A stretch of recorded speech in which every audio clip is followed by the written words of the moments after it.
الله الرحمن الرحيم الحمد لله رب العالمين والصلاة والسلام على سيد الأنبياء والمرسلين سيدنا ونبينا وشفيع المذنبين أبي القاسم محمد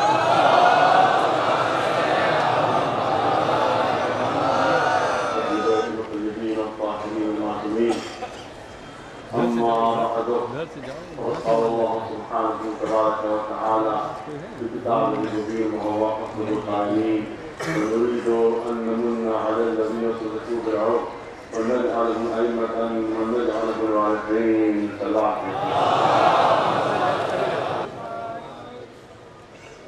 آپ دیکھیں کہ محرم بہترین زمانہ ہے تبلیغ رضا کا، تبلیغ حسینیت کا اور اہل بیت علیہ السلام کے پیغام کو پہنچانے. لیکن ادھر کچھ عرصے سے ہمارا انداز ہو گیا ہے ہمارے کچھ ذاکرین کا، تو ان کی مجلسوں کا انداز ایسا ہو جاتا ہے کہ جو دوسرے مسلک کے لوگ ہیں وہ پرہیز کرنے لگتے ہیں ہماری مجلسوں میں. سب سے بڑا ہمیں نقصان پہنچا ہے وہ یہی نقصان، سب سے بڑا جو نقصان پہنچا ہے عزاداری کو اسی وجہ سے دوسرے مسلک والوں نے ذرا سا یہ وہ پرہیز کرتے ہیں. کوئی شیعہ ان کی عزاداری میں شریک. آج بھی ہندوستان میں 90% مسلمان عزاداری کرتے ہیں. 90% مسلمان. مسلسل اہل سنت کی طرف سے مجھے بلاوا آ رہا ہے 11 محرم کے لیے. مسلسل بلاوا آ رہا ہے، ٹیلیفون پر ٹیلیفون آ رہا ہے کہ 11 محرم کا آپ ہمارے پروگرام میں شریک ہو. یہ کہاں پروگرام ہوتا ہے؟ یہ ہوتا ہے خیر آباد میں، جو سیتا پور سے تقریباً 8-10 کلومیٹر پر ہے. 5 لاکھ اہل سنت تعزیہ اٹھاتے ہیں. 3 دن تک وہ تعزیہ سفر میں رہتا ہے. 3 دن تک وہ تعزیہ سفر میں رہتا ہے. یہاں چند گھنٹے میں تھک جاتے ہیں. وہاں 3 دن تک تعزیہ سفر میں رہتا ہے. پھر اس کے بعد 11 کو اس کی تدفین ہوتی ہے. اور یہ لوگوں کا کہنا یہ ہے کہ ہندوستان کا سب سے قدیم تعزیہ ہے، سب سے قدیم تعزیہ ہے جو خیر آباد میں، جو لکھنؤ سے زیادہ فاصلہ نہیں ہے. اور مشکل سے 2-4 ہزار شیعہ ہوتے ہوں گے، باقی 5 لاکھ سنی ہوتے ہیں جو تعزیہ تھا. اگر یہ جو اہل سنت ہیں یہ اگر ہمارے ساتھ آ جائیں تو عزاداری کو بھی تقویت ہوگی اور ہماری سیاسی طاقت میں بھی زبردست اضافہ ہوگا. آج جو ہمیں محروم کیا جا رہا ہے، آج جو ہم پر ظلم کیا جا رہا ہے، آج جو لاؤڈ اسپیکر پر پابندی لگائی جا رہی ہے، ادھر لگائیے ادھر نہ لگائیے، فلاں خفا ہو رہا ہے، فلاں ناراض ہو رہا ہے. اگر سارے عزادار اہل سنت کو اپنے ساتھ ہم لے لیں تو کسی کو انگلی لگانے کی ضرورت نہیں ہوگی، کسی کو بات کرنے کی ضرورت نہیں ہوگی اگر سب کے سب ہمارے ساتھ آ جائیں. لیکن ہم نے اپنا رویہ ایسا بنا لیا ہے کہ جو عزادار سنی ہے وہ ہم سے الگ ہو گئے. الہ آباد میں 8 سے 10 لاکھ کا مجمع ہوتا ہے تعزیے میں، سب اہل سنت. جس کا مطلب یہ ہے کہ اگر عزادار اس مذہبی لحاظ سے بھی ہماری مفید ہے اور سیاسی لحاظ سے بھی ہمارے لیے بہت مفید ہے. جو عزاداری کو نقصان پہنچایا جا رہا ہے وہ اسی وجہ سے کہ ہم ان کو اپنے ساتھ نہیں رکھ سکتے، ان کو اپنے ساتھ نہیں ملا سکتے. لہذا ضروری ہے کہ ہماری تقریروں کا انداز ایسا ہونا چاہیے کہ وہ ہم سے آ کر جڑ جائیں، وہ ہم سے آ کر مل جائیں. تو یاد رکھیں کہ عزاداری کو بھی فروغ ہوگا، عزاداری میں بھی مزید اضافہ ہوگا. اس کے ساتھ ساتھ کسی کو یہ حق، کسی کو جرأت حاصل نہیں ہوگی کہ ہمارا کوئی حق غصب کر سکے. ان کو ساتھ لینا بہت زیادہ ضروری ہے. صلوات بھیجے محمد.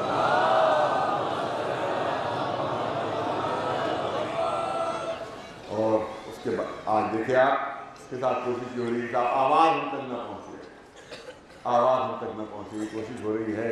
یہ وہی کوشش ہے جو مشرکین مکہ کیا کرتے تھے کہ رسول کی آواز ہم تک نہ پہنچے، رسول کی آواز کو سننے نہ پائے، لہٰذا وہ کانوں کے اندر روئی ٹھوس لیتے تھے. تو آج بھی وہی انداز اختیار کیا جا رہا ہے کہ پبلک تک مجلسوں کی آواز نہ پہنچے، کہ کہیں حق ان تک نہ پہنچ جائے. کہیں سچائی کو معلوم نہ ہو جائے، لہذا مجلسوں میں شرکت نہ کرو، سنو نہیں، اور اس کے بعد آواز اور فکر نہ پہنچے تاکہ یہ نہ پتہ چلے کہ قاتل کون ہے اور مقتول کون ہے، ظالم کون ہے اور مظلوم کون ہے، یہ دنیا کو معلوم نہ ہو سکے۔ اس لیے پوری کوشش ہے کہ عزاداری کو نقصان پہنچایا جائے اور عزاداری کو کم کیا جائے۔ سب سے زیادہ دشمنی انہیں آنسوؤں سے ہے، بے زبان آنسوؤں سے دشمنی ہے، بے ضرر آنسوؤں سے دشمنی ہے، سب سے زیادہ دشمنی آنسوؤں سے۔ آنسو نہ بہنے، یہ آنسوؤں سے اتنی دشمنی کیوں ہے؟ یاد رکھیں کہ آنسو دو کام کرتے ہیں، میں توجہ چاہوں گا خدا کی۔ آنسوؤں کی قسمیں بیان کی گئی ہیں، ظاہر موقع نہیں تو آنسوؤں کی قسمیں بیان کی جائیں یہاں کے اوپر۔ آنسوؤں کی قسمیں ہیں، ایک آنسو وہ ہے جو بچہ پیدا ہو کر بہاتا ہے، وہ بچے کی زندگی کی علامت ہوتے ہیں،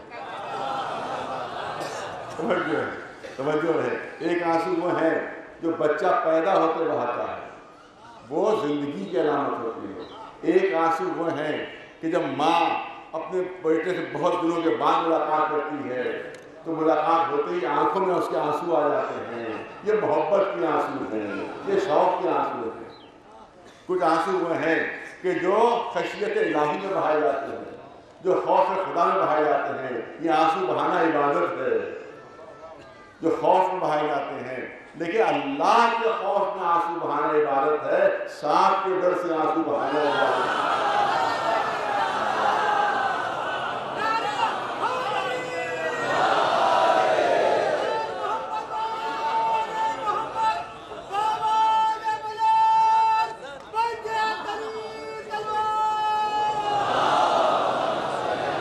ایک آنسو وہ ہے کہ جو خوف زدہ ہو کر بہایا، وہ آنسو بہانا جو ہے وہ قابل مدح نہیں بلکہ قابل مذمت ہے۔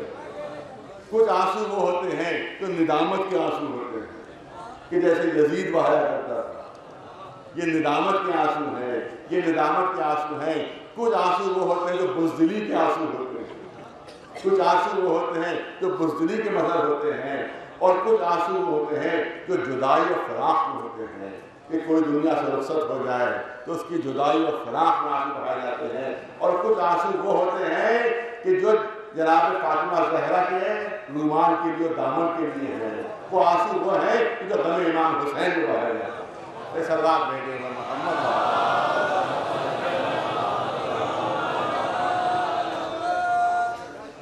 وہ آنسو وہ ہیں جو غم امام حسین میں بہائے جاتے ہیں۔ میں بظاہر میں نے کہا بے زبان آنسو ہیں، میں نے کہا بظاہر بے زبان ہے، ورنہ اسے زیادہ متکلم کوئی نہیں ہے۔ یہی مظلومیت کی داستان بیان کرتے ہیں، یہی ظلم کے ظالم کے ظلم کو بیان کرتے ہیں۔ اسی لیے ظالموں کو ہمیشہ آنسوؤں سے نفرت رہی ہے، ہمیشہ آنسوؤں سے نفرت رہی ہے، کیونکہ میں نے کہا کہ آنسو دو کام کرتے ہیں۔ جہاں ماتم کرتے ہیں، ماتم کا ذریعہ ہے، جہاں ادھر توجہ رہے، جہاں ماتم کا ذریعہ ہے، جہاں اظہار غم کا ذریعہ ہے، وہاں ایک ذریعہ اور بن جاتے ہیں کہ قاتل کے چہرے پر سے نقاب اڑ دیتے ہیں۔ ظالم کے چہرے پر سے یہی آنسو نقاب رکھتے، کیسے؟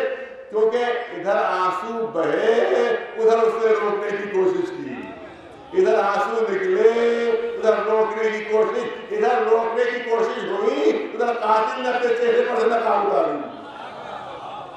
اے سلام بھیجے پر محمد۔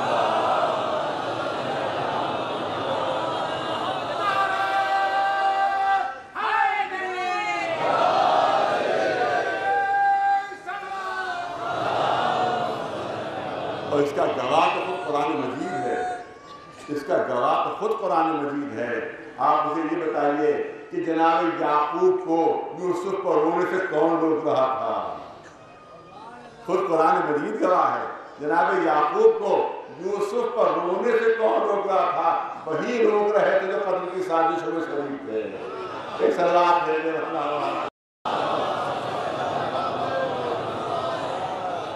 ایک سلام بلند آواز سے بلند لہٰذا اگر سیاسی طور پر ہمیں مضبوط ہونا ہے اور دشمنان اعضاء سے مقابلہ کرنا ہے تو جو عزادار اہل سنت ہیں ان کو اپنے ساتھ لینا ہوگا. سیاسی لحاظ سے بھی فائدہ ہے, مذہبی لحاظ سے بھی فائدہ ہے. یہ ایک پالیسی میں اختیار کرنا ہوگی اور اپنا انداز اختیار کرنا ہوگا. ظاہر ہے آخری مجلس ہے اور دامن وقت بہت زیادہ گنجائش میں نہیں ہے. موضوع بہت وسیع ہے. موضوع ہے اہل بیت علیہ السلام کی خدمت عالم انسانیت کے لیے. صلوات بھیجیں بر محمد.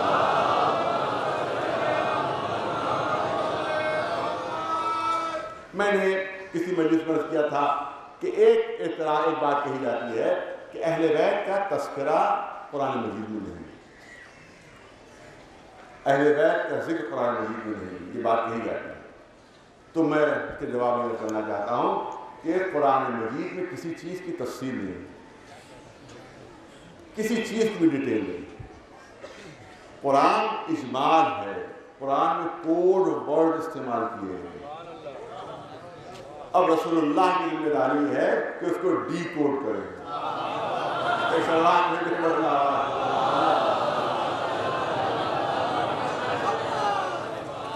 بس ایک چیز کرنا چاہتا ہوں کہ سامنے بہت پڑھا لکھا میرا مجمع کے سامنے ہے, بہت توجہ رکھتا ہے. یہ کہا گیا کہ نہیں اہل بیت کا کوئی تذکرہ نہیں. جگہ جگہ تذکرہ اہل بیت, جگہ جگہ ذکر مولا کائنات ہے, جگہ جگہ تذکرہ اہل بیت ہے.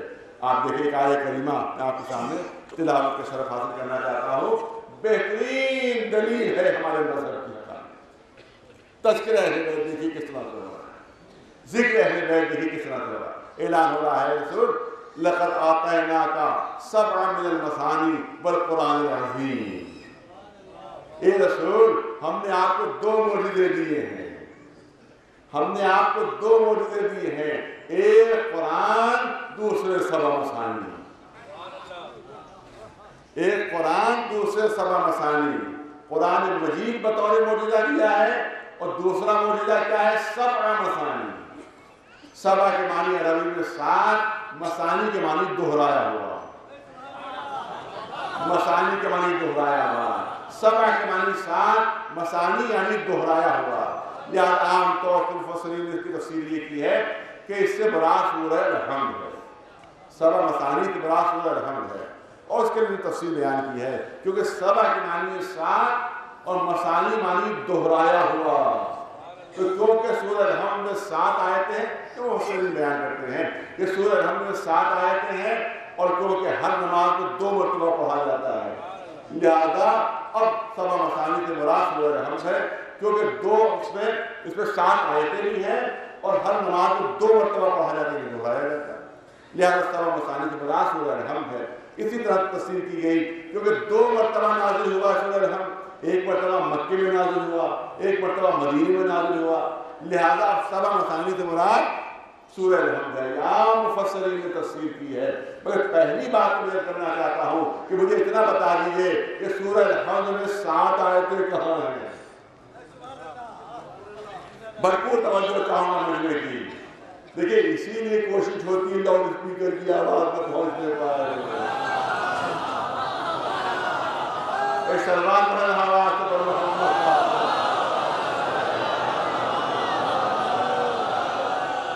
کیونکہ ہم بہکایا کرتے ہیں وہ ختم ہو جائے گا, جو ہم دھوکہ دیا کرتے ہیں وہ سب ختم ہو جائے گا. پبلک تک بات پہنچ جائے گی, عوام تک سچائی پہنچ جائے گی. لہٰذا کوشش ہے کہ صاحب دیکھیے لاؤڈ اسپیکر کی آواز نہیں پہنچنا چاہیے ہم تک. سنیے کیوں نہیں پہنچنا چاہیے. اے سلام بھیجے پر محمد کہا گیا کہ 7 کے معنی 7, مثانی معنی دہرایا ہوا. تو مراد ہے سورہ الحمد کیونکہ سورہ الحمد میں 7 آیتیں ہیں. سورہ الحمد میں 7 آیتیں ہیں اور ہر نماز 2 مرتبہ پڑھنا واجب. لہذا 7 مثانی سورہ الحمد ہے. 2 مرتبہ نازل ہوا, ایک مرتبہ مکے میں نازل ہوا, ایک مرتبہ مدینے میں نازل ہوا. اس لیے 7 مثانی سے مراد سورہ الحمد ہے کیونکہ اس میں 7 آیتیں بھی ہیں اور دہرایا بھی گیا ہے. میں مسلمانوں سے پوچھنا چاہتا ہوں کہ مجھے اتنا بتا دیں کہ سورہ الحمد میں 7 آیتیں کہاں ہیں.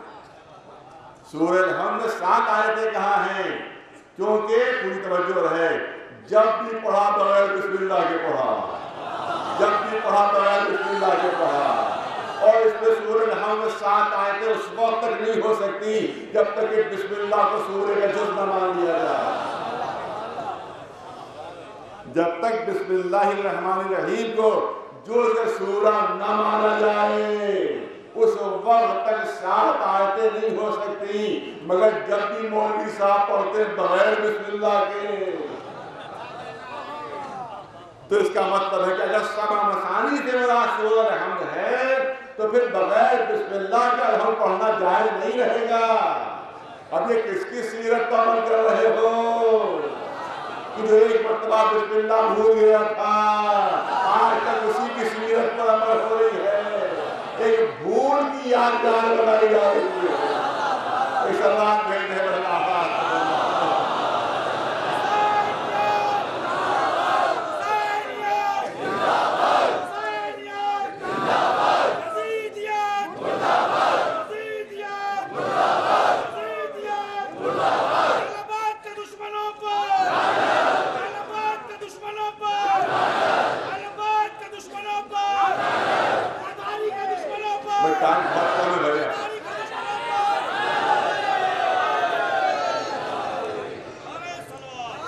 بہت کم ہے اور باتیں ابھی بہت کرنا ہے اسی مختصر وقت میں تو معلوم ہے کہ کسی بھول کی یاد بنائی جاتی ہے۔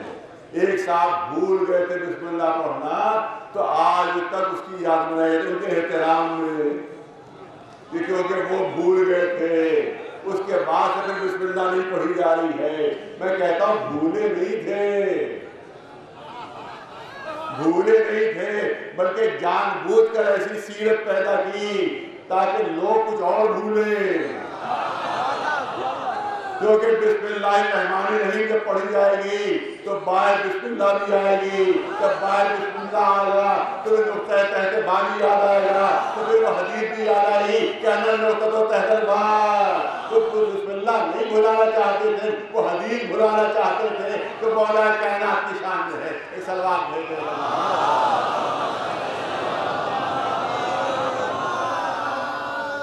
بس میں توجہ چاہ رہا ہوں، بہت کم وقت کی بات مکمل کرنا ہے۔ تمہارا سبع مثانی کہا گیا سورہ الحمد۔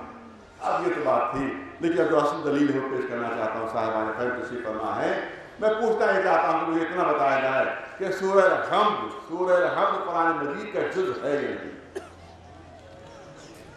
سورہ الحمد قرآن کا جز ہے یا نہیں؟ داخل قرآن ہے یا نہیں؟ شامل قرآن ہے یا نہیں؟ مجھے بتایا جائے۔ کوئی ہے مسلمان جو کہہ سکے کہ سورہ الحمد قرآن مجید سے جدا ہے، سورہ الحمد قرآن سے الگ ہے؟ کوئی ہے جو کہہ سکے کہ سورہ الحمد جدا ہے، قرآن سے الگ ہے؟ نہیں، جزء قرآن ہے، شامل قرآن ہے، داخل قرآن ہے۔ تو جب سورہ الحمد داخل قرآن اور شامل قرآن ہے تو جب اللہ نے فرما دیا کہ ہم نے آپ کو قرآن بطور معجزہ دیا، جب اعلان کر دیا کہ قرآن بطور معجزہ دیا تو سورہ الحمد تو خود بخود داخل ہو گیا، خود بخود شامل ہو گیا۔ جب کہہ دیا کہ قرآن پورا قرآن بطور معجزہ دیا ہے تو سورہ الحمد تو داخل قرآن ہے، شامل قرآن ہے، جزء قرآن ہے۔ نہیں، بچوں کی مثال پیش کر دوں، اور ایک فرض ہے، فرض کرنا مشکل نہیں ہوتا۔ فرض کیجئے کہ میں نے کسی صاحب سے کہا کہ میں نے آپ کو پورا ہندوستان دے دیا، میں نے کہا ایک فرض ہے اور فرض کرنا مشکل نہیں ہوتا۔ میں نے کسی صاحب سے کہا کہ میں نے آپ کو پورا ہندوستان دے دیا، پھر اس نے کہا کہ لکھنؤ بھی دے دیا، تو کیا بات معقول ہوگی؟ کیا بات معقول ہوگی کہ میں نے کہا آپ کو پورا ہندوستان دے دیا، بعد میں لکھنؤ بھی دے دیا؟ اب یہ معقول نہیں بات، کیونکہ اگر لکھنؤ ہندوستان سے الگ ہو، جدا ہو، تب تو کہنے کی ضرورت ہے کہ لکھنؤ بھی دے دیا، لیکن جب کہہ دیا کہ پورا ہندوستان دیا تو پھر لکھنؤ تو خود بخود چلا گیا، پھر سے الگ سے کہنے کی ضرورت نہیں ہے۔ تو جب اللہ نے فرمایا کہ ہم نے پورا قرآن بطور معجزہ آپ کو دیا تو سورہ الحمد تو خود بخود داخل ہے، خود بخود شامل ہے۔ ارے الگ سے اعلان خود اس بات کی دلیل ہے کہ قرآن کے علاوہ کوئی اور معجزہ ہے، قرآن مجید کے علاوہ کوئی اور معجزہ ہے جس کو قرآن کے برابر ٹھہرایا جا رہا ہے۔ قرآن دیا اور سبع مثانی، میں نے کہا قرآن جو ہے وہ کوڈ کی کتاب ہے، اس میں کوڈز ہیں اس میں اشارے ہیں، تفصیل جو ہے یا رسول کی زبانی یا اگر عقل رکھتے ہو تو خود سمجھو، کیونکہ عقل مند کے لیے اشارہ کافی ہے۔ قرآن میں اشارے ہیں، اللہ نے تمہیں عقل دی ہے، عقل سے اشاروں کو سمجھو۔ 7 جو دہرائے گئے 2 معجزے دی ہیں، اے اللہ کے رسول ہم نے آپ کو 2 معجزے دی ہیں، ایک قرآن، ایک سبع مثانی، ایک قرآن، ایک سبع مثانی۔ اس کا مطلب یہ ہے کہ سبع مثانی کو ایسا معجزہ ہے کہ جس کو قرآن کے برابر ٹھہرایا جا رہا ہے۔ وہ 7 جو دہرائے گئے، وہ 7 جو دہرائے گئے، تو ائمہ معصومین میں، چہارتا معصومین میں صرف 7 نام ہیں، 7 کے علاوہ کوئی 8واں نام نہیں ہے، صرف 7 نام ہیں۔ ابھی گن کے دیکھ لیجیے، پہلا نام محمد ہے، دوسرا نام علی ہے، تیسرا نام فاطمہ ہے، چوتھا نام حسن ہے، 5واں نام حسین ہے، اس کے بعد چوتھے نام کا نام پھر علی، 5ویں امام کا نام پھر محمد، 6ویں امام کا نام جعفر ہے، 6 ہوئے، 7ویں امام کا نام موسیٰ ہے، 7 ہوئے، اور اس کے بعد جتنے بھی نام ہیں، کوئی محمد ہے، کوئی علی ہے، کوئی حسن ہے، یہی 7 جب دہرائے گئے تو 14 بن گئے، یہی 7 جب دہرائے گئے تو 14 بن گئے۔ قرآن نے اعلان کیا کہ ہم نے آپ کو 2 معجزے دی ہیں، ایک قرآن، ایک اہل بیت، ایک سرور کا نام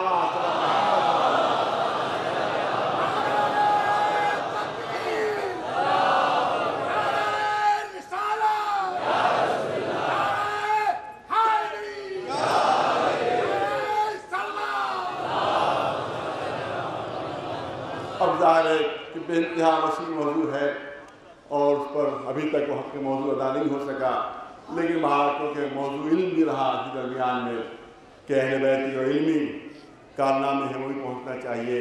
لہٰذا میں چاہتا ہوں کہ مورخین نے مولا کائنات علی ابن ابی طالب جو ایک بات تحریر کی ہے، مختصراً آپ کے سامنے اس کو پیش کیا جائے، خصوصیت بچوں اور جوانوں کے سامنے بات پیش کی جائے۔ عجیب و غریب چیز مورخین نے لکھی ہے مولا کے سلسلے میں۔ آپ دیکھیں کہ بہت سے صفتیں ایسی ہوتی ہیں، بہت سے کمالات ایسے ہوتے ہیں کہ جو متضاد ہوتے ہیں، ایک دوسرے کی ضد ہوتی ہے، جو ایک شخصیت میں پائی نہیں جاتی۔ بہت سے علوم ایسے ہوتے ہیں، بہت سے کمالات ایسے ہوتے ہیں اور بہت سی صفتیں ایسی ہوتی ہیں جو ایک دوسرے کی ضد ہوتی ہیں، جو ایک شخصیت میں کبھی پائی نہیں گئی، ایک شخصیت میں کبھی نہیں ملی۔ میں 2-3 مثالیں جلدی سے پیش کر دوں تاکہ بات بچوں اور جوانوں کو واضح ہو جائے کہ بہت سے علم ایسے ہیں، بہت سے کمالات ایسے ہیں وہ ایک شخصیت میں جمع نہیں ہوتے۔ جس طرح سے آگ اور پانی ایک جگہ اکٹھا نہیں ہوتے، اسی طرح سے بہت سے کمالات اور صفتیں ہیں جو ایک شخصیت میں جمع نہیں ہوتے۔ مگر مولا کے سلسلے میں مورخین حیران ہیں کہ علی کی شخصیت تاریخ میں پہلی شخصیت ہے، تاریخ انسانیت میں، تاریخ بشریت میں پہلی شخصیت ہے کہ جس میں متضاد کمالات جمع ہو۔ اب مجبوراً مجھے انگریزی لفظ کبھی کبھی استعمال کرنا پڑتی ہے، اگر میں انگریزی بھولتا جا رہا ہوں، کبھی کبھی انگریزی لفظ استعمال کرنا پڑتی ہے بچوں کو سمجھانے کے لیے کہ جس کو اصطلاح میں کہا جاتا ہے کانفلکٹنگ ایٹریبیوٹس، ایک دوسرے کی ضد صفت، ایک دوسرے کا ضد کمال، یہ ایک شخصیت میں جمع نہیں ہوتا۔ لیکن تاریخ کی پہلی شخصیت کا نام ہے علی ابن ابی طالب، کہ جس میں متضاد صفتیں جمع ہوئی ہیں، متضاد کمالات جمع ہوئے ہیں۔ اگر جلدی سے بہت سادہ سہل انداز پیش کرنا چاہتا ہوں کہ بہت بڑا عالم اگر ہے جس کا کام اگر صرف لکھنا پڑھنا ہے، جس کا کام تصنیف و تالیف ہے، کتابوں پر کتابیں چھپ رہی ہیں، علم کا ڈنکا بجا ہوا ہے، بہت بڑے عالم ہیں، بہت بڑے مفکر ہیں، بہت بڑے مبلغ ہیں، لیکن ایک دم سے دشمن نے حملہ کر دیا، لوگ ان کی خدمت میں پہنچے کہ قلم تو آپ بہت دنوں سے چلا رہے ہیں اور زبان بھی بہت دنوں سے چل رہی ہے، زبان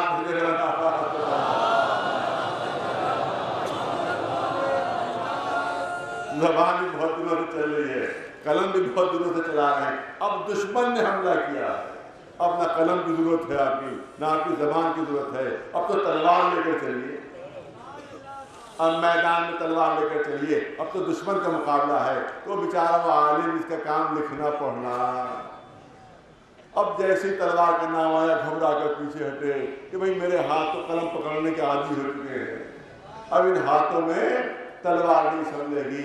اس کا مطلب یہ ہے کہ اگر علم کے میدان میں آگے بڑھے تو بہادری اور شجاعت کے میدان میں قدم پیچھے ہے۔ اگر کوئی بہت بڑا بہادر ہے، بہت بڑا بہادر ہے، تو علم کی منزل میں اس کا کوئی قدم نہیں ملے گا، اس کا کوئی کنٹریبیوشن نہیں ملے گا، پوری توجہ ہے۔ پھر مثال آپ کے سامنے پیش کر دوں، بہت سادہ سی سہل سہل مثالیں، چھوٹے چھوٹے بچے سمجھیں۔ کسی عالم دین سے وعدہ ہوا کہیں تقریر کرنے کا کہ صاحب فلاں موقع پر فلاں جگہ آپ کو تقریر کرنا ہے، مجمع جمع ہو گیا، پورا مجمع بھرا ہوا ہے، اور جو میزبان تھے انہوں نے کسی کو بھیج دیا گاڑی لے کر، جائیے مولانا کو لے آئیے کہ بھائی مجمع تیار ہے، اب آپ آ گئے تقریر کریے۔ اب جیسے وہ لینے پہنچے وہاں تو اندر سے جواب ملا کہ صاحب وہ بیمار ہو گئے، وہ تو مریض ہو سکتا ہے کسی وقت این موقع پر کوئی مریض ہو سکتا ہے، کیا صاحب تو مریض ہو گئے، بیمار ہو گئے، وہ تو نہیں آ سکتے، زیادہ معذرت کریں، معافی مانگیں۔ اب جیسے ہی وہ جو لینے پہنچا تھا واپس پہنچا، دروازے کا انتظار کرا میزبان، مجمع بھرا، کہا بھائی وہ تو آنے سے معذرت کی ہے، کہا میں مریض ہو گیا۔ اب وہ میزبان کے ہاتھوں میں طوطے ہو گئے۔ اب یہاں پر ہی محاورہ استعمال ہوتا ہے، ایک سوال میں نے کسی مجلس میں تذکرہ کیا تھا کہ بھائی اگر زبان کا ماہر نہیں ہے تو محاورے بھی صحیح استعمال نہیں کرتا، لیکن اب یہاں پر یہ محاورہ صحیح کہ ہاتھوں کے طوطے اڑ گئے، ان کا بہت بالکل معلومات۔ اب وہ مولانا نہیں آنے والے، اب وہ عالم دین نہیں آنے والے، ان کے ہاتھوں کے طوطے اڑ گئے، اب کیا کریں؟ اب انہوں نے سوچا کہ اب عین وقت پر نہ کسی عالم دین کو جا کے لیے لا سکتے ہیں، نہ کسی سے وعدہ کروا سکتے ہیں، اس وقت پورا مجمع بھرا ہوا ہے، انتظار ہو رہا ہے۔ اب انہوں نے سوچا کہ مجمع ہی پر نگاہ ڈالی ہے کہ شاید اسی میں کوئی ایسا مل جائے کہ جو تھوڑی دیر ممبر پر جا کر بول دو میری عزت بن جائے۔ توجہ رہے، مجمع پر نگاہ ڈال رہے تھے کہ ایک شخصیت پر جا کر نگاہ ٹھہر گئی اور جم گئی، ایک شخصیت پر نگاہ جا کر جم گئی۔ اب جو دیکھا کہ بہترین وردی پہنے رہے، بازوؤں پر بہادری کے تمغے لگے، فوراً سوچا بھائی اس سے بہتر کوئی نہیں ہو سکتا، اس سے بہتر کوئی نہیں ہو سکتا۔ فوراً خدمت پہنچے کیا کرنل صاحب، کرنل صاحب وہ عالم دین تو نہیں آ سکے، ان کی طبیعت ناساز ہو گئی ہے، آپ ہی تھوڑی دیر کی ممبر پر تشریف لے جائیے اور کچھ مجمع سے خطاب کر دیجیے تاکہ میری عزت بچ جائے۔ وہ کرنل، وہ بہادر فوجی جو کسی میدان میں پیچھے نہیں ہٹا، وہ گھبرا کر پیچھے ہٹے گا کہ بھائی یہ میرا میدان نہیں ہے۔ اگر میرا کمال دیکھنا ہو تو دشمن کے مقابلے بھیجو، میرا کمال دیکھنا ہو تو سرحد پر بھیجو، میں اپنے کمال کا مظاہرہ کروں گا، مگر منبر پر ایک منٹ بھی میں نہیں بول سکتا۔ اس کا مطلب یہ ہے کہ اگر بہادری کے میدان میں آگے بڑھا تو علم کے میدان میں پیچھے ہٹ گیا، علم کے میدان میں پیچھے ہٹ گیا۔ اب صاحبان ذوق کی مثال پیش کرنا چاہتا ہوں۔ مورخین لکھتے ہیں کہ ہم ارسطو کے لیے تصور بھی نہیں کر سکتے، توجہ رہے، ہم ارسطو کے لیے تصور بھی نہیں کر سکتے، ارسطو کے لیے سوچ بھی نہیں سکتے کہ میدان جنگ میں تلوار لیے ہوئے بہادری کی جوہر دکھا رہا ہوگا، توجہ رہے، ہم ارسطو کے لیے سوچ بھی نہیں سکتے کہ میدان جنگ میں تلوار لیے وہ بہادری کے جوہر دکھا رہا ہوگا، اور رستم کے لیے تصور بھی نہیں ہو سکتا کہ منبر پر بیٹھا ہوا فصیح و بلیغ خطبہ دے رہا ہوگا، کیونکہ دو صفتیں ایسی ہیں کہ ایک شخصیت میں جمع نہیں ہوتی، مگر یہ علی کی شخصیت کا معجزہ ہے، یہ مولا کی شخصیت کا معجزہ ہے کہ جب میدان جنگ میں جاتے تھے تو اس سے بڑا کوئی بہادر نہیں ہوتا تھا، جب منبر پر آتے تھے تو اس سے بڑا کوئی عالم نہیں ہوتا تھا۔ ایک سلام دل میں بنا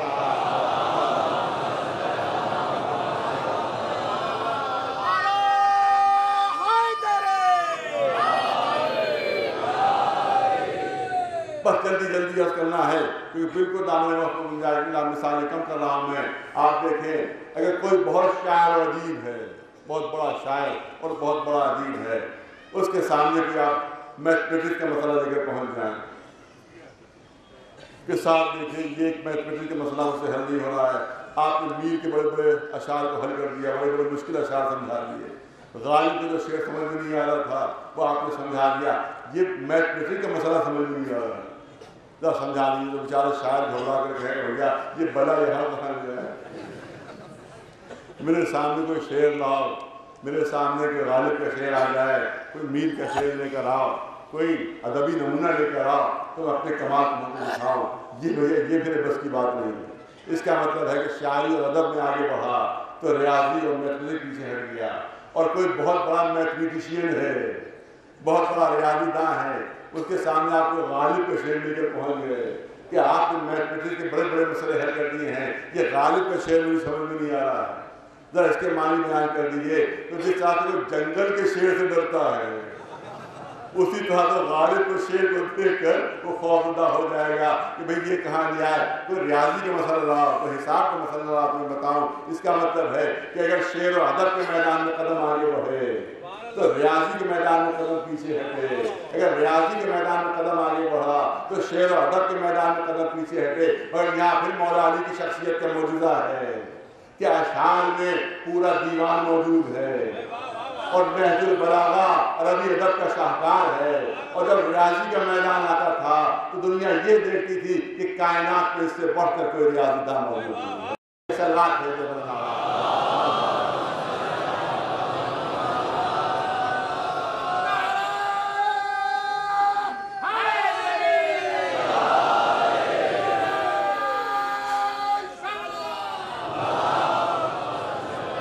بہت سنجیدہ موضوع، بہت لکھا مجمع، صاحبان ذوق موجود ہیں، لکھنؤ کا باذوق مجمع ہے، جو بھی میں نظر کرنا چاہتا ہوں، بھرپور توجہ چاہتا ہوں۔ متضاد صفتیں جمع ہو گئی تھی، متضاد کمالات جمع ہو گئے تھے، یہ ایک شخصیت میں جمع نہیں ہوتی۔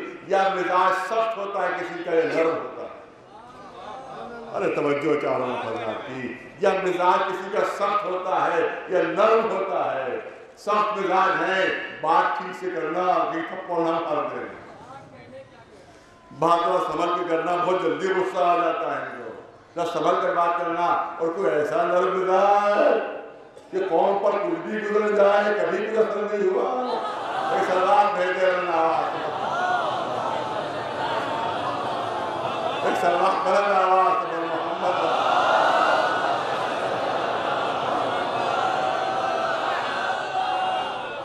مانو کبھی غصہ آتا ہی نہیں، ایسے نرم مزاج، تو مطلب یہ دو صفتیں ایک پر پوری توجہ، یہ دو صفتیں ایسی ہیں جو ایک شخصیت میں جمع نہیں ہوتی، یا سخت مزاج ہوگا یا نرم مزاج ہوگا، یا سخت میں پوری توجہ، یا سخت مزاج ہوگا یا نرم مزاج ہوگا۔ لیکن علی کی شخصیت میں دونوں صفتیں ایک ساتھ جمع ہوئی تھی، مولا کی شخصیت میں دونوں کمال ایک ساتھ جمع ہوئے تھے۔ جب دشمن دین کا سامنا ہوتا تھا، توجہ رہے، جب دشمن دین کا سامنا ہوتا تھا تو مزاج میں پتھر کسی صلابت پیدا ہو جاتی تھی، جب دشمن دین کا سامنا ہوتا تھا تو مزاج میں پتھر کسی صلابت پیدا ہو جاتی تھی، اور جب کسی یتیم کا سامنا ہوتا تھا تو مزاج میں شبنم کسی لطافت پیدا ہو جاتی تھی۔ ایک سلوات بلند آواز سے محمد۔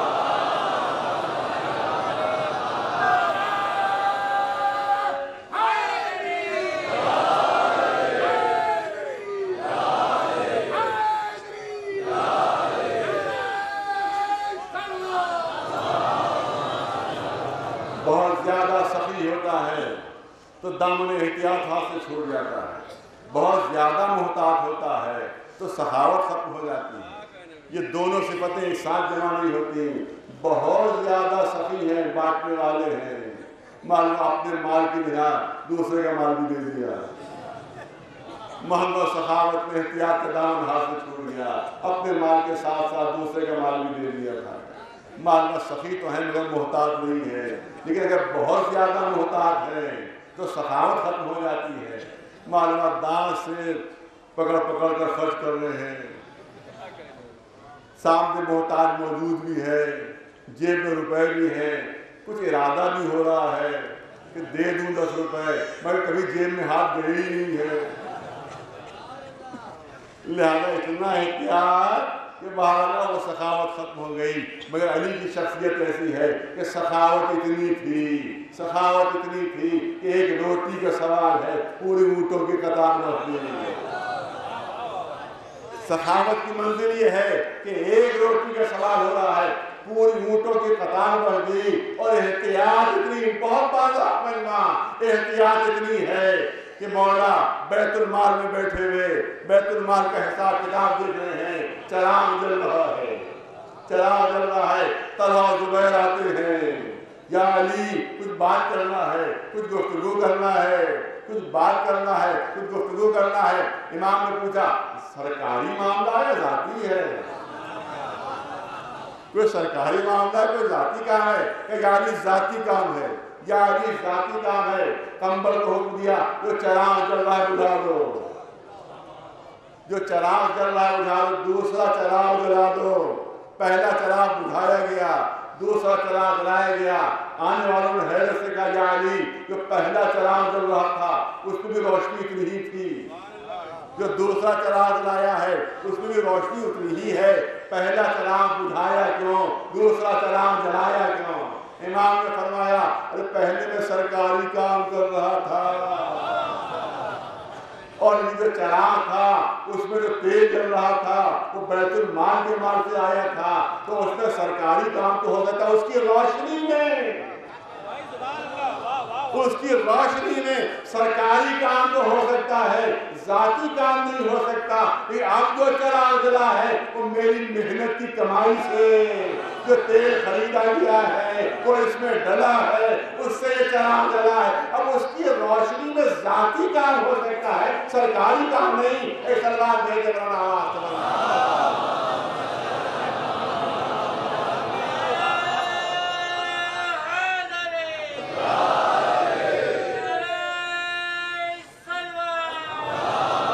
بس اپنی بات کو مکمل کر دوں۔ بہت پڑھا لکھا مجمع سامنے ہے، آپ دیکھیں کہ جو خطاط ہوتے ہیں، جو ماہر فن کیلی گرافر ہوتے ہیں، ان کے لیے اس بات کی ضرورت ہے کہ ان کی انگلیاں بہت نرم ہوں، ضرورت ہے کہ انگلیاں بہت نرم ہوں۔ جتنی انگلیاں نرم ہوں گی اتنی وہ اچھا کیلی گرافر ہوگا، اتنی اچھا خطاط ہوگا۔ جتنی انگلیاں سخت ہوتی ہیں اتنی لکھائی خراب ہوتی ہے، اور جتنی انگلیاں نرم ہوتی ہیں اتنی لکھائی اچھی ہوتی ہے، اتنی خطاطی اچھی ہوتی ہے۔ کیلی گرافر جو ہوتا ہے پرانے زمانے میں وہ اپنی انگلیاں نرم رکھنے کے لیے تیل استعمال کرتے تھے، بہت سے انگلیاں نرم رہیں، کچھ ایکسرسائز کرتے تھے انگلیاں نرم رہیں، کیونکہ جتنی انگلیاں نرم ہوں گی اتنی کتابت اچھی ہوگی، اتنی کیلی گرافی اچھی ہوگی۔ اس کا مطلب یہ ہے کہ ایک کیلی گرافر کے لیے اس بات کی ضرورت ہے کہ انگلیاں بہت نرم ہوں، اور ایک مرد میدان سپاہی کے لیے اس بات کی ضرورت ہے کہ انگلیاں اس کی بہت سخت ہوں۔ ایک تلوار کے دھنی سپاہی کے لیے ضرورت ہے کہ انگلیاں بہت سخت ہوں۔ ایک کیلی گرافر ماہر فن خطاط کے لیے اس بات کی ضرورت ہے کہ انگلیاں اس کی بہت نرم ہوں۔ ایک تلوار کے دھنی سپاہی کے لیے اس بات کی ضرورت ہے کہ اس کی انگلیاں بہت سخت ہوں۔ عجیب شخصیت کا معجزہ ہے مولا کی، عجیب شخصیت کا معجزہ ہے کہ جب خطاطی کے میدان میں آتے تھے تو انگلیاں اتنی نرم ہو جاتی تھی کہ خطاطی کے جواہر پارے دنیا کے سامنے آتے تھے، اور جب میدان جنگ میں جاتے تھے تو انگلیاں اتنی سخت ہو جاتی تھی کہ در خیبر میں ڈراتی تھی۔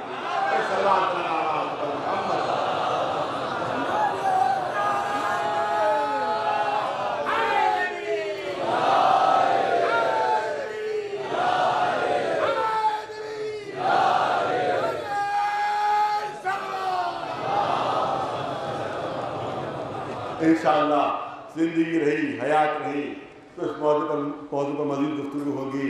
اب دامن وقت کی گنجائش نہیں رہی، لیکن آپ کے سامنے قوم کے مسائل کی سب سے بڑی مجلس ہوتی ہے، یار 1 منٹ ضرور لینا ہے۔ قوم کے مسائل آپ کے سامنے ہیں، اوقاف کے مسئلے بھی حل نہیں ہوئے ہیں، دشمن ہمارے مقابلے پر ہیں، وہ چاہتے ہیں کہ اوقاف ختم ہو جائیں، مٹ جائیں، لہٰذا سازشیں ہیں، میں کہاں تک مقابلہ کروں، کہاں تک ان کا مقابلہ کیا جائے۔ حکومت ان کے ساتھ ہے، پولیس ان کے ساتھ ہے، فوج ان کے ساتھ ہے، اسلحے ان کے ساتھ ہیں، یہاں کس طرح سے ان کا مقابلہ کریں۔ لیکن اگر قوم میں اتحاد رہے، قوم میں اتحاد ہے تو انشاءاللہ ہر سازش کا مقابلہ ہو سکتا ہے۔ سب سے بڑی ضرورت ہے اتحاد، سب سے بڑی ضرورت ہے اتحاد کی۔ اور آپ دیکھیں کہ جمعۃ الوداع میں اتنا بڑا واقعہ ہو گیا، مگر علماء نے ہمارا ساتھ نہیں دیا، مولویوں نے ہمارا ساتھ نہیں دیا، عوام نے ساتھ دیا مگر مولوی نے ساتھ نہیں دیا۔ کچھ تو مولوی دربار میں حاضری بھی دینے لگے، شاید کچھ فائدہ پہنچ جائے، شاید کچھ فائدہ پہنچے، شاید کچھ فائدہ پہنچ جائے۔ تو اس طرح کے مولوی آج بھی موجود ہیں، اور یہ مولا علی کے زمانے میں موجود تھے اس طرح کے لوگ، اور امام حسن کے زمانے میں بھی اسی طرح کے لوگ موجود تھے کہ جن نے شیعت کو نقصان پہنچایا تھا اور دین کو نقصان پہنچایا تھا۔ لہذا قوم میں اتحاد بہت ضروری ہے، علماء میں اتحاد بے انتہا ضروری ہے کہ سارے علماء ایک پلیٹ فارم پر آ جائیں تو پھر ہمارا کوئی حق غصب نہیں کر سکتا۔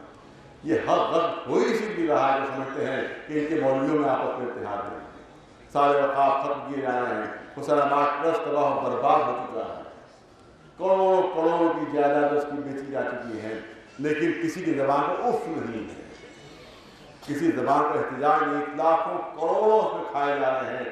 یہی اگر قوم کی زبانوں تک پہنچے تو قوم کہاں سے کہاں پہنچ جائے گی، جوان کہاں سے کہاں پہنچ جائیں گے۔ لیکن ہر مولوی کو اپنے حلوے مانگنے کی فکر ہے، قوم کی فکر نہیں ہے۔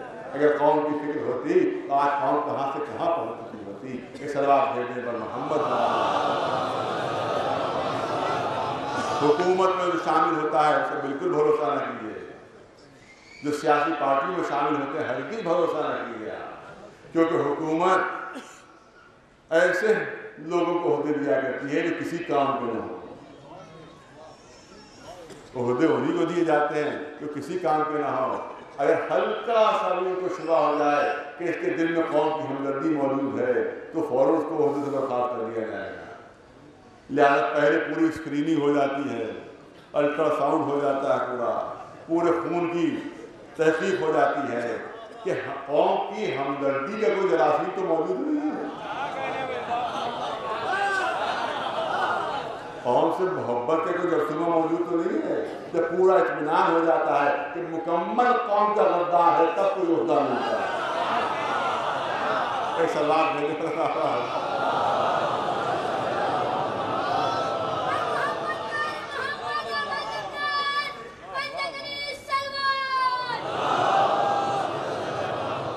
لہذا ضرورت ہے کہ قوم کے جوان میں اتحاد پیدا ہو، ورنہ اتنا بڑا نقصان ہوگا کہ جس کی پھر کوئی بھرپائی نہیں ہوگی۔ مجھ میں جتنی قوت و طاقت ہے میں کام کر رہا ہوں، لیکن اب میرے لیے بہت مشکل ہو گئی ہے کیونکہ جتنی محنت میں پہلے کر پاتا تھا اب نہیں کر پا رہا۔ بلڈ پریشر کی تکلیف بہت زیادہ، پیٹ جو سلپ ڈسک ہے اس کی تکلیف بہت زیادہ، اس کے علاوہ بھی تمام بیان کرنا نہیں ہے مجھے، لیکن یہ کہ اب وہ محنت جو پہلے ہوتی تھی مجھ سے اب نہیں ہو سکتی۔ لہذا جوانوں کو سامنے آنا چاہیے اور جو علماء ہیں ان کو میدان میں آنا چاہیے، ورنہ قوم کا بہت بڑا نقصان ہو جائے گا اور ہماری آگے آنے والی نسلیں ہمیں معاف نہیں کرے گی۔ ایک سلام دے دو لیکن حق کا ساتھ دینے والے ہمیشہ کم رہے، ہمیشہ کم رہے، باطل کا ساتھ دینے والے ہمیشہ زیادہ۔ جب اماموں کا ساتھ نہیں دیا تو ہم معصوموں کا ساتھ نہیں دیا تب ہم کیا کہیں کہ ہمارا ساتھ نہیں دیا جائے۔ طریقہ یہی ہے، یہی آقا کوفے والوں کو 12,000 خطائف تھے مولا کوفے والوں کے، آ جائیے آ جائیے آ جائیے ہم آپ کا انتظار کر رہے ہیں، مگر بعد میں کچھ لالچ میں آ گئے اور کچھ ڈر گئے۔ جناب مسلم کے ساتھ جو سلوک ہوا وہ آپ کو معلوم ہے تاریخ میں کہ آج تک کوفے والوں کی بے وفائی یا لالچ میں آ گئے تھے یا خوف زدہ ہو گئے، یا لالچ میں یا خوف۔ یہی وجہ ہے کہ آقا کے ساتھ کل 72 رسول اللہ کے نواسے ہیں، رسول اللہ کا خون رگوں میں دوڑ رہا ہے، گوشت تو پوس رہی ہے مگر ساتھ دینے والے نہیں۔ کربلا کے میدان میں کل 72 ہیں، چاروں طرف سے آقا حسین گھرے ہوئے، 3 دن کی بھوک بھی ہے، 3 دن کی پیاس بھی ہے، چھوٹے چھوٹے معصوم بچے پیاس سے تڑپ رہے ہیں۔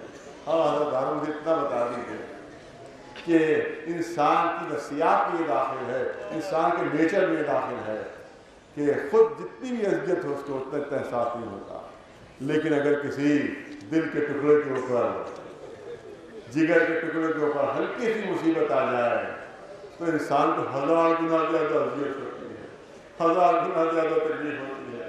کربلا میں جو ماں باپ تھے ان کو اپنی پیاس سے اتنی اذیت محسوس نہیں ہوتی ہے، لیکن جب بچوں کو پیاس سے تڑپتا دیکھتے ہوں گے تو ان کے دل کٹ جاتے ہوں گے۔ روایت کہتی ہے کتنے بچے ایسے تھے جو پیاس سے مر گئے، جنہوں نے پیاس سے دم توڑ دیا تھا۔ نہیں، بس ہلکا سا اشارہ کی تفصیل کا موقع نہیں ہے۔ صاحب ریاض خود لکھتے ہیں کہ جب یہ قافلہ چلا تھا، جب مدینے سے قافلہ چلا تھا تو 52 بچے ساتھ تھے، 52 بچے ساتھ تھے۔ لیکن جب جناب عباس آئے ہیں اجازت مانگنے،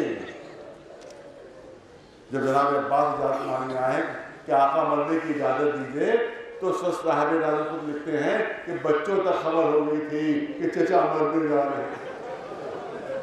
تو لکھتے ہیں سارے بچے خیموں سے باہر نکل آئے، سارے بچے خیموں سے باہر نکل آئے تھے کہ ہائے پیاس ہمیں مارے گا، ہائے پیاس ہمارا کلیجہ بھونے دے رہی۔ مگر جانتے ہیں تعداد کیا تھی؟ جب مدینے سے قافلہ چلا تھا تو 52 بچے ساتھ تھے، لیکن عصر عاشور کے قریب کل 28 بچے زندہ رہے۔ اس کا مطلب ہے کہ 24 بچے پیاس سے دم توڑ چکے تھے، پیاس سے مر چکے تھے۔ اور جو انہوں نے منظر کشی کی ہے اسی سے اندازہ ہو جائے گا کہ یہ بچے خیموں سے باہر تو نکل آئے تھے، مگر انداز یہ تھا کہ 2 قدم چلتے تھے زمین پر گر گئے۔ ہاں پیاس ہمیں مارے ڈالے، ہاں پیاس ہمارا کلیجہ بھونے دے رہی ہے۔ پھر بڑی مشکل سے اٹھتے تھے، مگر 2 قدموں سے زیادہ نہیں چلا جاتا تھا، پھر زمین پر گر پڑتے تھے۔ جب ماں باپ کے منظر دیکھتے ہوں گے تو دل کے کیا حال ہوتا ہوگا۔ ہاں نداروں، ایک ایک کر کے سب کی جان نثار کر رہے ہیں۔ تمام جب اعصاب ختم ہو گئے تو عزہ کی باری آ رہی، کبھی اور محمد کے لاشیں لا رہے ہیں، کبھی قاسم کی لاش اس طرح سے لے کر آ رہے ہیں کہ سینے سے سینہ ملا ہوا ہے، پیر زمین پر خط دیتے ہیں۔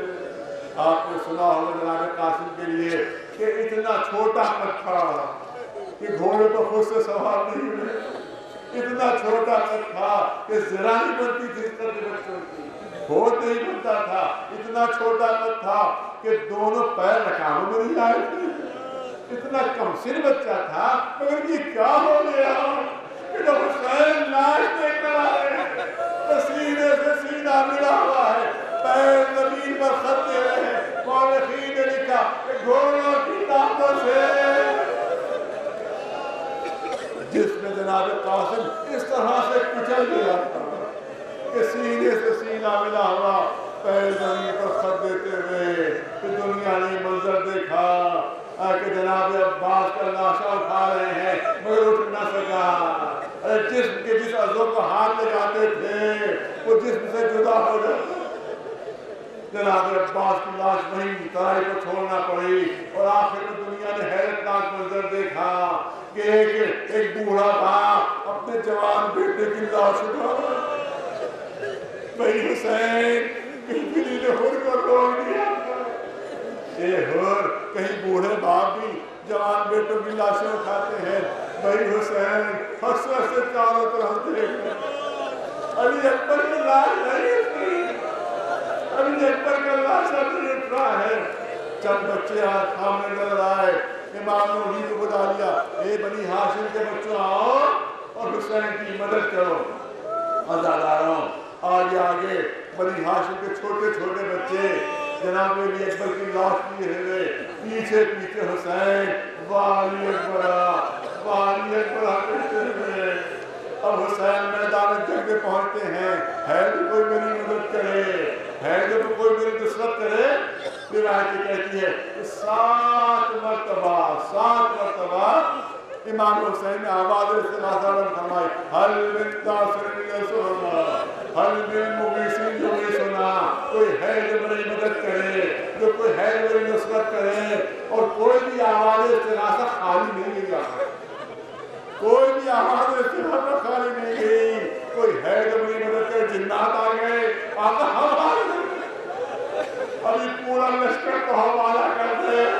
امام نے فرمایا نہیں تمہاری مدد کی ضرورت نہیں ہے، تو اتمام حجت ہے تاکہ ان کو عقل آ جائے، ان کو فہم آ جائے. ارے یہ توبہ کر لے، یہ ان کے لیے ہے. پھر آواز استغاثہ بلند کی، ملائکہ آ گئے. آقا اللہ کی اجازت سے آئے، اجازت نہیں دے. ارے ہم وہی ہے، ہم وہی ہے کہ عید بدر میں آپ کے نانا کی مدد کی. اے آقا ہم حاضر ہیں آپ کی مدد کے لیے. نہیں تمہاری مدد نہیں چاہیے، یہ اتمام حجت کے لیے ہے. روایت کہتی ہے ایک مرتبہ آواز استغاثہ بلند ہوئی، سینے کا پردہ اٹھا، بیمار بیٹا کہنے لگے زکات مظلوم سے آگے بڑھا، کبھی گرتے ہیں کبھی اٹھتے. ارے بابا ابھی آپ کا بیٹا موجود ہے، بابا ابھی زین العابدین موجود ہے، ابھی آپ کا بیٹا موجود ہے. آپ نے کیسے کہہ دیا کوئی مددگار نہیں؟ حسین نے آواز دی، اے بہن زین العابدین کو سوا کر واپس لے جاؤ. اگر یہ ختم ہو گیا تو نسل رسالت ختم ہو جائے گی. اس کے بعد جو آواز استغاثہ بلند کی، روایت کہتی ہے کہ فلک سے پرچہ اترتا ہے. اے میرے بندے میں خود تیری مدد کے لیے آؤں، میں تیری مدد کے لیے آج آمادہ ہوں. نہیں پالنے والے نہیں، مجھے امتحان دینا ہے. آخری آواز استغاثہ بلند کی. روایت کہتی ہے کہ خیموں سے شور گریہ بلند ہو گیا، زبردست شور گریہ بلند ہوا. مولا گھبرا کے تیرے خیمہ پہنچے. اے بہن زینب کہا اتنا زبردست شور گریہ کیسا؟ ابھی میں زندہ ہوں، ابھی میں زندہ ہوں، یہ شور گریہ کیسا؟ بھیا جیسے ہی آپ نے کہا کوئی ہے جو میری مدد کرے، علی اصغر نے اپنے، کیونکہ آج کی مجلس میں جناب علی کا تذکرہ ضرور ہوتا ہے. چند جملے کرنا چاہتا ہوں. علی اصغر نے اپنے کو جھولے سے گرا دیا ہے. کوئی اب بچہ زبان بے زبانی سے کہہ رہا ہے کہ آقا نے بابا ابھی آپ کا علی اصغر موجود ہے، ابھی میں مدد کے لیے موجود ہوں. کل لاؤ میرے بچے کو بھی آپ کو لے جاتا ہوں دشمنوں کے پاس کہ شاید کسی کو رحم آ جائے. حمید کہتا ہے کہ ابا کے دامن کو سے ڈھانکے ہوئے حسین ایک بلندی پر پہنچے. لوگ یہ سمجھے کہ شاید قرآن لے کر آئے ہیں، قرآن کا واسطہ دینا چاہتے ہیں. لیکن جب چادر ہٹی تو دیکھا ہے ٹولا ہے وہ پھول ہے، ایک ننھا سا بچہ ہے جو کبھی منہ کھولتا ہے کبھی بند کرتا ہے، کبھی منہ کھولتا ہے کبھی بند کرتا ہے. آج تو بالکل قریب المرگ ہے. ایک قوم جفاکار، اگر میں تمہاری نگاہ میں گناہگار ہوں تو ایک ننھے سے بچے کی کیا خطا ہے؟ اس کو تو پانی پلا دو، جواب نہیں آتا ہے. حمید کہتا میں نے دیکھا کہ جب کوئی نہیں آیا تو حسین نے علی اصغر کو کربلا کی زمین پر لٹا دیا اور کربلا کی زمین پر لٹا کر دور ہٹ گئے. کہ اگر تم یہ سمجھتے ہو کہ اس کے بہانے میں پانی پینا چاہتا ہوں تو میں اپنے بچے کو لٹا کر دور ہٹا جاتا ہوں. خود آ کر پانی پلا دو. اداکارو میں نے پڑھ دیا اور آپ نے سن لیا، میں نے پڑھ دیا اور آپ نے سن لیا. اگر دیکھنے والے نے منظر دیکھا کہ جب آپ نے ننھے سے بچے کو کربلا کی زمین پر لٹایا تو کربلا کی زمین اتنا چل رہی تھی کہ علی اصغر مچھلی کی طرح تڑپنے لگے. کسی کو رحم نہ آیا. حسین پھر آگے بڑھے، بچے کو آغوش میں لیا. یہ اندر کا ایسا لگتا ہے انہیں یقین نہیں آ رہا کہ تو کیا تو اپنے پیار پر ظاہر کر دے. ایک ننھا سا بچہ جو بول نہ سکتا ہو کیسے بتائے کہ میں پیاسا ہوں. لیکن بابا آپ کا حکم ہے تو تعمیر ہوگی. یا تو رخ حسین کی طرف تھا یا چہرہ گھمایا فوج کی طرف رخ ہو گیا. دیکھنے والوں نے منظر دیکھا کہ اپنے سفید ہونٹوں پر اپنی سوکھی